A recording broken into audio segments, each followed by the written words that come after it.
Gannavaram assembly స్థానాన్ని Telugu Desam party నుంచి జనసేనకు కేటాయించారు. దీంతో జనసేన పార్టీ తరపున గిడ్డి సత్యనారాయణ పోటీ చేస్తారని పవన్ కళ్యాణ్ ప్రకటించారు. పి గన్నవరం నియోజకవర్గ నేతలతో పవన్ సమావేశం నిర్వహించారు. నేతలతో సుదీర్ఘ చర్చలు జరిపిన అనంతరం సత్యనారాయణ పేరును పవన్ కళ్యాణ్ ప్రకటించారు. గిడ్డి సత్యనారాయణకు ఎన్నికల నియమావళి, నిబంధనలతో కూడిన పత్రాలు అందజేశారు. పి గన్నవరం నియోజకవర్గంలో స్థానిక ఎన్నికల సమయంలో జనసేనకు పూర్తి స్థాయి ఇన్ఛార్జ్ లేకపోయినా అక్కడి పార్టీ నేతలు, వీర మహిళలు అంతా ఒకే తాటి మీద నిలిచారని పవన్ గుర్తు చేసుకున్నారు. వచ్చే అసెంబ్లీ ఎన్నికల్లో పి గన్నవరం సీటు గెలవాలని జనసేన నేతలకు పవన్ సూచించారు.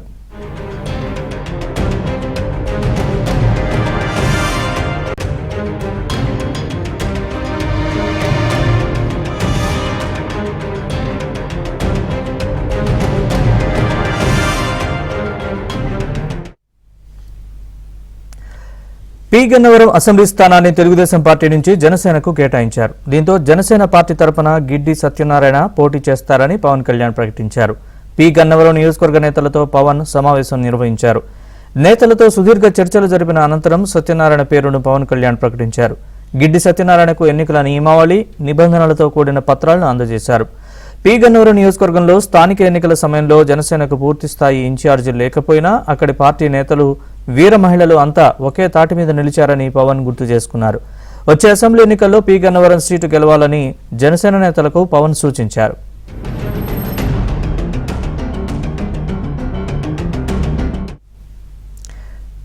పి గన్నవరం అభ్యర్థిని జనసేన నేత పవన్ కళ్యాణ్ జనసేన అధినేత ఖరారు చేశారు. దీనికి సంబంధించి పూర్తి సమాచారాన్ని మా ప్రతినిధి ప్రసాద్ అడిగి తెలుసుకుందాం.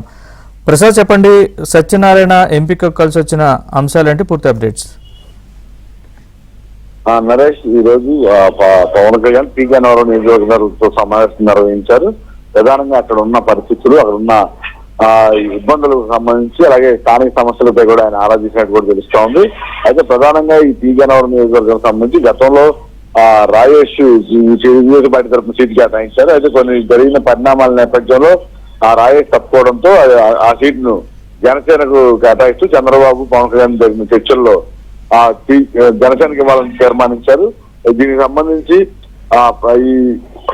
ఈ రోజు జరిగిన సమావేశంలో ఈ సీటు ఎవరికి ఇస్తే బాగుంటుందని ఇద్దరు ముగ్గురు పేర్లపై చర్చ జరిగినప్పుడు కూడా ఎప్పటి నుంచో పార్టీకి క్రియాశీలకంగా పనిచేస్తూ స్థానికంగా కూడా అందరిని కలుపుకు వెళ్తున్న సత్యనారాయణను ఎమ్మెల్యే అభ్యర్థిగా ఎంపీ చేయాలని కూడా పవన్ కళ్యాణ్ నిర్ణయించారు. దీంతో ఆయనకి అయితే ఈ ఎన్నికలకు సంబంధించి ఆ నియమావళి, నిబంధనల పత్రాలను కూడా అందజేసి పవన్ కళ్యాణ్ అభినందనలు తెలిపినట్టు కూడా మనకు తెలుస్తోంది. అయితే పవన్ కళ్యాణ్ ఇప్పటికే దాదాపు 10 మంది అభ్యర్థులకు ఇదే విధంగా నియామక పత్రాలు, అంటే అధికారికంగా బీఫామ్ ని ప్రస్తుతం ఇవ్వకపోవడం వల్ల ఇలా నియామక పత్రాలను అందజేస్తూ ఉన్నారు. అందులో భాగంగానే ఈ రోజు ఈయనకి కూడా ఈ నిబంధనలకు సంబంధించి, అంటే గ్రౌండ్ లెవెల్లో, బూత్ లెవెల్లో ప్రధానంగా ఏ విధంగా వ్యవహరించాలి, అక్కడ టీములను ఏ విధంగా ఏర్పాటు చేసుకోవాలనేది మొత్తం ప్రఫార్మాగా తయారు చేసి అది అందజేస్తారు. అదే ప్రకారం మండలాల వారీగా, గ్రామాల వారీగా, బూతుల వారీగా ఏ విధంగా అందరిని కలుపుకెళ్లాలని అంశాలపై అందులో పూర్తిగా సీనియర్లు, నిపుణులైన రాజకీయ నిపుణులతో పొందుపరిచిన అంశాలను కూడా ప్రస్తావిస్తూ అన్ని ఇచ్చారు. ఇటు తప్పకుండా జనసేన పార్టీ కేంద్ర ఆదేశాలుగా భావించి వాటిని పూర్తిగా అమలు చేయాలని కూడా పవన్ కళ్యాణ్ స్పష్టం చేసిన పరిస్థితి. ఇక దీనికి సంబంధించి వైసీపీ స్థానిక సంస్థలు, ప్రధానంగా స్థానిక సంస్థల ఎన్నికల్లో వైసీపీ చేసిన అరాచకాలు కావచ్చు, ప్రభుత్వాన్ని అడ్డం పెట్టుకుని అధికారులుగా చేసిన దాడులు, ఎదురు పోటీ లేకుండా భయపెట్టే విధానం వంటి అంశాలు కూడా ఈరోజు చర్చ వచ్చినట్టు తెలుస్తోంది. ఈ నేపథ్యంలో గతంలో అంటే పశ్చిమ గోదావరి జిల్లాలో, ఉభయ గోదావరి జిల్లాలో జనసేనకి అన్ని విధాలు కూడా పవన్ కళ్యాణ్ అభిమానులు కావచ్చు, కాపు సామాజిక వర్గం కావచ్చు, ఎక్కువగా జనసేనకి మంచి బలం ఉందని కూడా రాష్ట్ర వ్యాప్తంగా చర్చ నడుస్తుంది. ఈ నేపథ్యంలో ఇప్పటికే రాష్ట్ర వ్యాప్తంగా ఇటీవల కాలంలో చూస్తున్నాం. నిన్న కూడా జనసేన ప్రజా సభకు వెళ్ళినందుకు జనసేన నాయకులపై కారు అద్దాలు ధ్వంసం చేసిన పరిస్థితి మనం చూసాం. ఈ నేపథ్యంలో తప్పకుండా అందరూ కూడా ఒక సంఘటితంగా ఏర్పడి జనసేనను అధికారంలో తీసుకొచ్చే విధంగా పనిచేయాలని, ఆ విధంగా కార్యాచరణ రూపొందించుకోవాలని పవన్ కళ్యాణ్ స్పష్టం చేసినట్టు కూడా మనకు